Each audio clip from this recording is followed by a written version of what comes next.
Hi, my name is Terry Baling, Director of Communications at Haven for Hope, and today we are so honored to catch up with one of our former clients. I'm Earl and I'm the former client. Thank you for sharing your story with us. As I mentioned to you before, Haven for Hope is celebrating 15 years this year. So we have been open since 2010.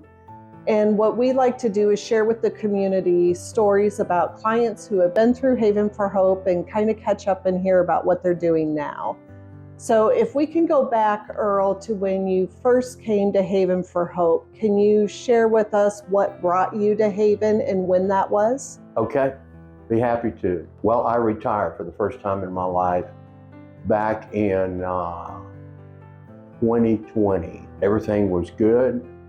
I had several $1,000s in the bank, and I did not have a retirement set up per se. Okay. But and my intent really was to first get a truck and then get a camper and go out on the road and see what's going on out there. You know, that was my intent. I got the truck, and then toward 2021.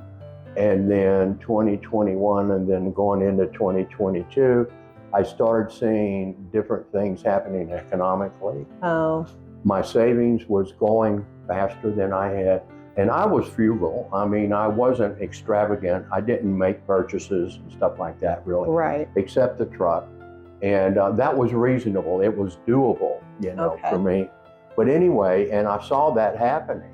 And I'm thinking, well, the camper's out of the question. In September of 2024, my lease was up. I've been there 6 years, and every year I said, this is the last year. I'm going to do it, you know. Yeah. And so I did it. I did it in 2024 is when I decided to go out. You ever heard couch surfing? You know, a little bit, yeah. And I really didn't want to rely on my friends for all of that. So I basically ended up staying in my truck part of that time. Okay. And then a friend of mine said, well, you know, you're a veteran. You ever use it? And I said, no. She said, look, this is a number for homeless veterans, and call this because that's who you are. Yeah. And I said, okay. That was a big step for me. Just reaching out like that. I had never done anything like that. Well, the apartment that you gave up, you did not renew the lease. Was that because the cost kept going up, or you just didn't want to live there anymore? You were getting ready to get the camper and go explore, so that was your plan anyway. That was my main motivation. Okay. Yeah, it kept going up. Yeah. And they said, well, you've been here so long, we're really giving you a break because, you know, it's grandfather clause. Right? Yes.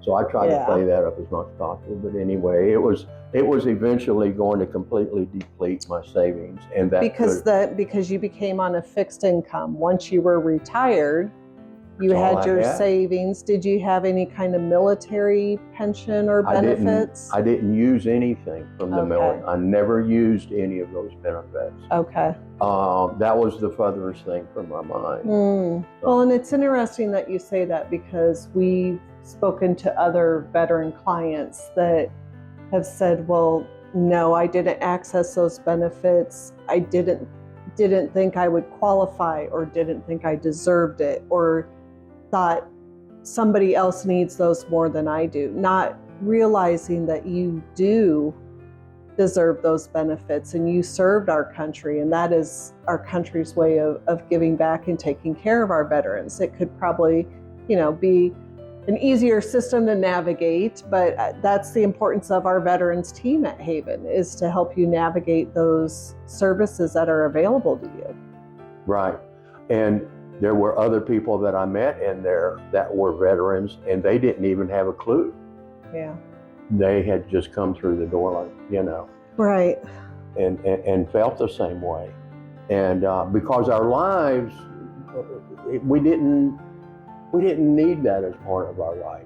Income, hospitalization. We didn't need any of that because of the life that we had until we didn't have it anymore. As we look to the future, we look forward 15 years, right, where Haven will be. And our board of directors, our leadership team, we've had to make some tough decisions.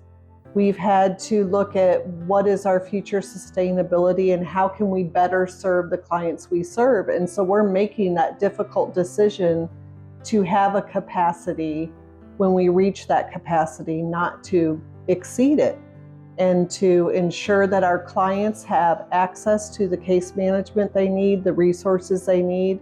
Our goal is everyone will sleep on a bed. We won't have mats on the floor anymore. That's the way we're moving forward. Do you think that will make it a better experience for our clients? Given what you saw when we were sleeping people on the floor. Yes, because this is in a boot camp. Yeah, exactly. It really would.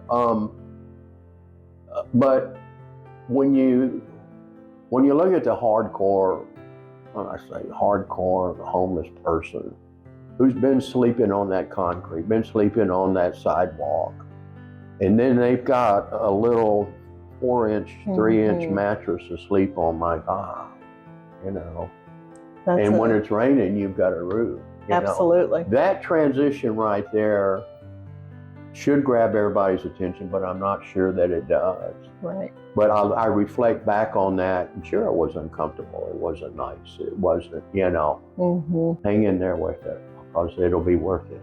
Yeah. So I think that's a step in the right direction. Definitely a step in the right direction. Well, and what would you want people in our community to understand about homelessness, to understand about Haven? That homelessness can happen to anybody at any time. It isn't something that we plan for. It's not a goal. But we've learned, I think, in the last 10 or 15 years that there are a lot of cycles in life, and it goes up and down, and that there could be a lot of bumps in the road, and you need help. You need to have those resources there. Thank you again, Earl, for allowing us into your home. We are very happy for you. We wish you continued success, and we just encourage anyone in the community who would like to learn more about helping clients like Earl, please visit our website at havenforhope.org.